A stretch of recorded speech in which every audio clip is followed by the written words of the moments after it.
नमस्ते प्रणाम। आज आप लोगों के लिए मैं एक भावुक कर देने वाला स्टोरी लेकर आया हूँ। यह एक शेर के ऊपर आधारित है, जो आज के समय के ऊपर आधारित है, जो आज का परिवार में कैसा हो रहा है, कैसे लोग परिवार में रहते हैं। आजकल के नई नई बहुएं आती है और आते ही अपना छाप छोड़ देती है और भाई भाई में झगड़ा लगवा देती है। परिवार से बोलता है अलग हो जाओ, अलग रहो, हम लोग अलग ही रहेंगे, इस परिवार के साथ नहीं रहेंगे।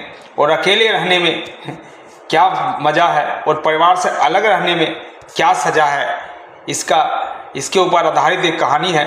साथियों, अगर आप हमारे चैनल पर नए हैं प्लीज़ चैनल को सब्सक्राइब कर लिए और बगल में लगे बेल आइकन को प्रेस कर लिए, ताकि जो भी इस तरह का वीडियो नोटिफिकेशन आए इसकी सूचना सबसे पहले आपको मिले। हाँ, अगर कहानी अच्छा लगे, वीडियो अच्छा लगे तो लाइक कर दीजिए, दोस्तों को भी शेयर कर दीजिए, क्योंकि एक लाइक और सब्सक्राइब से हमारा हौसला बढ़ जाता है। साथियों, कहता है मैं अच्छा हूँ ये स्वाभिमान है, लेकिन मैं ही अच्छा हूँ ये अभिमान है। और ये अभिमान जब मनुष्य या जानवर किसी भी प्राणी को हो जाता है, समझिए उसका जिंदगी अब उल्टी गिनती चालू हो जाता है। यही जब परिवार में रहने में एक आदमी को अभिमान हो जाता है कि मैं जब नहीं रहूँगा ये परिवार नहीं चलेगा, मैं जब नहीं रहूँगा तो ये परिवार नहीं खाएगा, भूखे रह जाएगा। ये अभिमान उस मनुष्य को खाना चालू कर देता है। लेकिन स्वाभिमान ये होता है कि हम सब साथ रहे, हम कमाए और सब खाए। ऐसे ही एक अभिमान हो गया एक शेर के ऊपर कहानी, और शेर का नाम था धमुआ शेर। इस धमुआ शेर बहुत ही होशियार था, ताकतवर था और पलक झपकते ही शिकार कर लेता था। शिकार करने में इतना उस्ताद था कि शिकार को पता भी नहीं लगता तब तक ये शिकार कर लेता। और उसको भी ऐसे अभिमान हो गया अपने आप पर कि मैं जब तक शिकार नहीं करूँगा हमारे बाकी साथी शेर सब भूखे रह जाएंगे।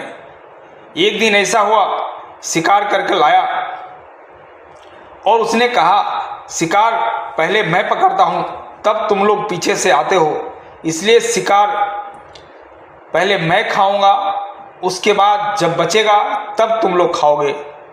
ये बात उसके बाकी शेरों की साथियों को बहुत बुरी लगी और उसने कहा ऐसा क्यों भाई, हम तो तुम्हारा साथ देते हैं शिकार पकड़ने में, भले ही तुम आगे दौड़ करके भाग करके शिकार को पकड़ते हो, लेकिन हम सब भी पीछे से तुम्हारा साथ देते हैं तभी शिकार कर पाते हो।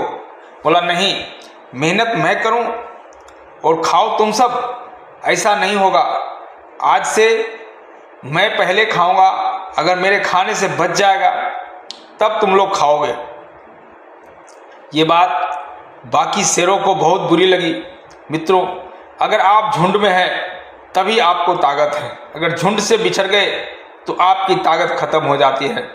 फिर उसको एक बुजुर्ग शेर ने समझाया, अरे भाई ऐसा मत करो, सब आदमी एक साथ रहते हैं, हम लोग जितने जानवर हैं, जितने शेर हैं, सब एक साथ रहते हैं और एक साथ ही मिल बांट कर शिकार करेंगे और मिल बांट कर खाया करेंगे।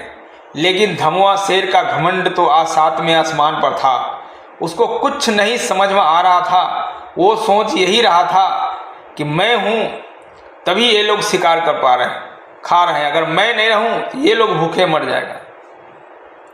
उसने अलग हो गया झुंड से और उसने सबको अलग छोड़ दिया। सारे साथी थोड़ी देर दुखी हुए, फिर अपने आप को संभाला।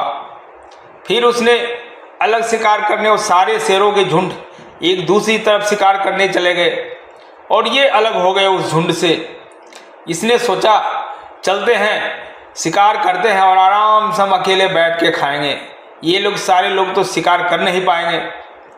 और अकेले उसने चल दिया शिकार की तलाश में।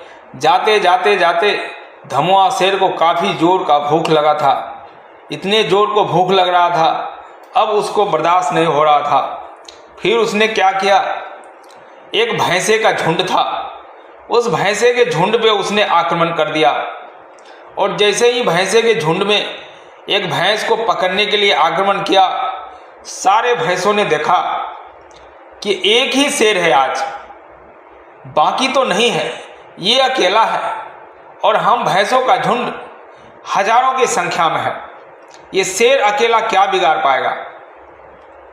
फिर भैंसों का झुंड ने अकेला उस शेर पर आक्रमण कर दिया और आक्रमण करके बहुत उसको मारा पीटा, उठा उठा के अपने सींग से, जो जंगली भैंसे होते हैं वो भी खतरनाक कम नहीं होते, अपने सींग पर उठा उठा करके उस धमुआ शेर को बहुत पटका, इतना पटका कि वो अधमरा सा हो गया और उसको इतना तो भाग नहीं पा रहा था। किसी तरह धमुआ शेर वहाँ से उस भैंसों के झुंड से भाग के किसी तरह बाहर आया और बाहर किसी तरह अपने जान बचाई और उसने सांस ली कि बाप रे बाप, आज तो इस भैंसों ने मुझे मार ही दिया होता, आज तो मैं किसी तरह अपना जान बचाया हूँ, आज तो मुझे मार ही दिया होता। फिर उसने क्या किया, सोचा कि भैंसों का अब शिकार नहीं करूँगा, चलते हैं अब किसी हिरन का शिकार करते हैं। तब तक वो शेर बहुत बुरी तरह घायल भी हो चुका था, वो दौड़ भी नहीं पा रहा था, भाग में भी नहीं पा रहा था। फिर उसने गया एक हिरन के पीछे पड़ने के लिए और हिरन के ऊपर झपटा, लेकिन हिरन भी उसको चकमा देके भाग गया। कहते हैं जब समय खराब हो जाता है तो एक मक्खी भी लात मारता है, वही हाल हो गया धमुआ शेर का। धमुआ शेर काफ़ी निराश हो गया और अब उसको समझ में आ चुका था कि यह झुंड से बिछड़ने से या अकेले शिकार करने से क्या फ़ायदा होता है और क्या नुकसान होता है। उन्होंने मन ही मन ये सोच लिया कि हमने बहुत बड़ी गलती कर दी, अपने झुंड से बिछड़कर, अपने साथियों को धोखा देकर, और मैं अब वापस जाऊंगा और सबसे माफ़ी मांगूंगा कि ऐसी गलती दोबारा कभी नहीं होगी। तब धमुआ शेर ने वापस अपने झुंड में गया और जितने शेर थे बाकी सब शेरों से माफ़ी मांगा और कहा, अरे भाई, हमसे जो गलती हो गया उसके लिए मुझे माफ़ कर दो, अब ये दोबारा गलती कभी नहीं होगा। मैं आपसे वादा करता हूँ आप लोग से कि अब ऐसी गलती हम कभी नहीं करेंगे, हम लोग शिकार करेंगे और मिल बांट करके खाएंगे। लेकिन बाकी झुंड के शेरों ने तो बोला नहीं, लेकिन जो बुजुर्ग शेर था उसने सबको समझाया और कहा नहीं नहीं, ऐसा नहीं, अगर सुबह का भूला हुआ शाम को घर आ जाए तो उसे भूला नहीं कहते हैं, और उसने उसको अपने झुंड में रख लिया। मित्रों, ऐसे ही परिवार में होता है। जब परिवार के साथ है तो आपको कोई दुख तकलीफ महसूस नहीं होता है।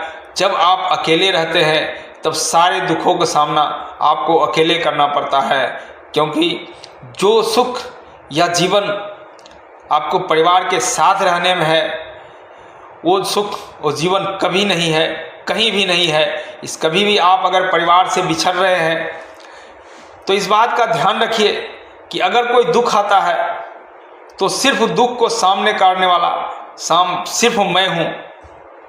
कुछ देर के लिए तो परिवार से अलग होने से अच्छा लगता है, लेकिन जब कुछ समय संकट आती है तो उस टाइम बहुत दुख होता है और कहते हैं काश इस समय मेरे भाई होता, मेरे पिताजी मेरे साथ होते तो ये दिन देखना नहीं पड़ता। मित्रों, ये कहानी कैसी लगी कमेंट्स करके ज़रूर बताइएगा। मिलते हैं एक नई कहानी के साथ। जय श्री कृष्णा।